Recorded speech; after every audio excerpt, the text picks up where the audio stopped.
Buongiorno e bentornati da Tu per Tu. Oggi è con me Roberto Marcato, assessore regionale, esponente della Lega, candidato alle prossime elezioni europee e regionali, dico giusto?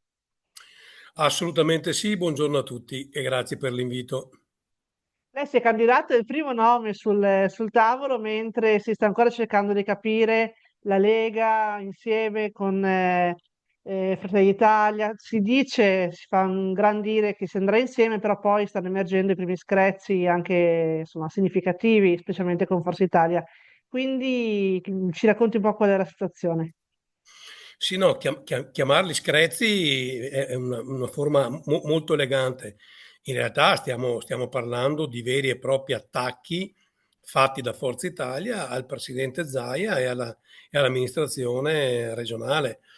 E questo è preoccupante perché insomma, dobbiamo ancora iniziare la campagna elettorale e dobbiamo subire questi attacchi così violenti non li ha fatti nemmeno l'opposizione.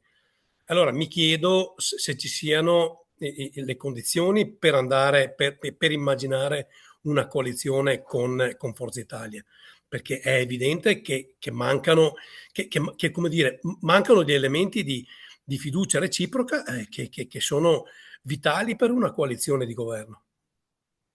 Si potrà ricomporre questa frattura, secondo lei? Ma non lo so, però qui c'è una responsabilità pesantissima di Tajani e di Flavio Tosi e non si capisce, cioè sarebbe molto più trasparente dire noi non vogliamo fare un percorso insieme, punto, basta. Rompiamo l'alleanza e ognuno va per sé. Dopodiché ognuno conterà la propria capacità, il proprio consenso nella tornata elettorale.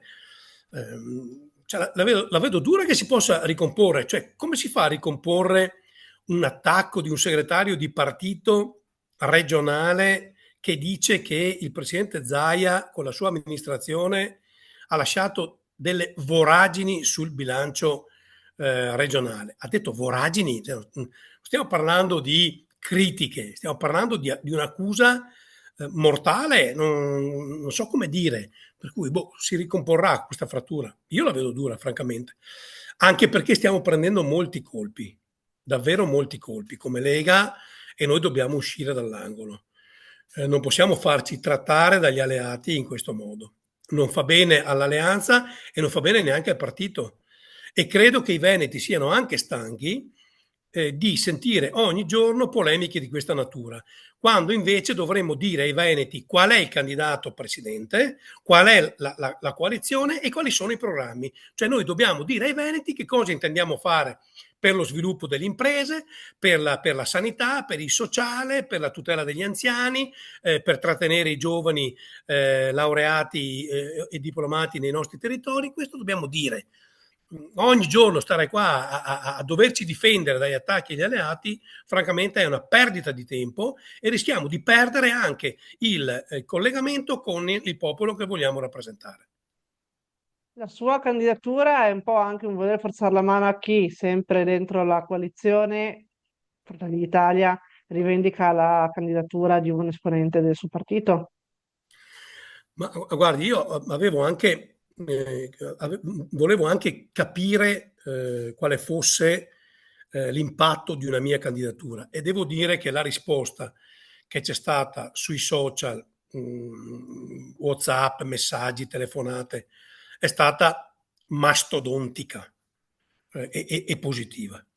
Per cui io ho dato la mia disponibilità alla candidatura ehm, perché credo di essere un candidato assolutamente autorevole e non voglio fare il finto umile oppure usare le solite parole d'ordinanza per cui ce ne sono 20.000 migliori di me e deciderà il partito. Sì, tutto vero, ma insomma ho visto i nomi che circolano e se quelli sono i nomi non vedo perché non ci possa essere anche la mia candidatura. E poi ho voluto dare anche un'accelerata, cioè, insomma, spero che le segreterie regionali, e sottolineo regionali, si trovino e decidano, perché anche sta cosa che decide Roma io la trovo mostruosa. Cioè, poi per un leghista che decide a Roma, lei capisce che è un ossimoro, insomma, non esiste. Che campagna elettorale sarà quindi? In più da combattere all'interno di una coalizione comunque del centrodestra o verso l'esterno? No, beh, se dovesse essere una campagna che si sviluppa attraverso la dialettica interna, è meglio che lasciamo perdere. Perché noi dobbiamo fare una campagna elettorale per dire che cosa vuole fare per i Veneti una compagine di governo, un'alleanza di governo. Se dobbiamo fare la campagna elettorale contro gli alleati o difendendoci dagli alleati, è già morta in partenza ed è bene e giusto che vinca il centro-sinistra, perché saremmo ridicoli ed è giusto che l'elettore ci punisca. Noi dobbiamo fare una campagna elettorale all'attacco e proporre la nostra idea di Veneto per i prossimi anni. Se andiamo in coalizione tutti compatti con una sola voce, altrimenti andiamo da soli, come io vado dicendo da 2 anni, e se mi avessero ascoltato tutti questi problemi qua non ci sarebbero. Io l'ho detto, la mia ipotesi era quella del tridente d'attacco: lista Zaia con capolista Zaia, lista Lega con capolista un leghista identitario forte, lista amministratori con capolista un sindaco importante e poi un candidato o una candidata prestigiosi da mettere a capo della regione. Punto, questa era la mia idea. Continuiamo a ragionare su alleanze e a prendere pugni e sberle a destra e a sinistra. Insomma, io lo trovo un po' avvilente. Citato Zaia, quale sarà, allora ha detto, il contributo che lei sogna, spera, però realisticamente quale potrebbe essere il contributo? Perché ad esempio Fratelli d'Italia dice una lista Zaia, non si è visto una lista del presidente uscente, non è, come dire, politicamente corretto, ci vuole la lista del presidente candidato. Quindi Zaia, Sì, ma lui è molto questo. cauto su questo, però lei che, come dire, No, no, ma io pensieri la lista diversi. Zaia ovviamente io l'ho immaginata nel tridente fatto con Lega e lista autonomista degli amministratori, non all'interno di una coalizione di centrodestra. Per cui io la vedo lì e io Secondo continuo a lei fanno sperare. bene gli alleati, gli attuali alleati vostri a dire no, a frenare su questa ipotesi, qualora Ma si fanno fosse in bene, coalizione? più che altro lo trovo logico.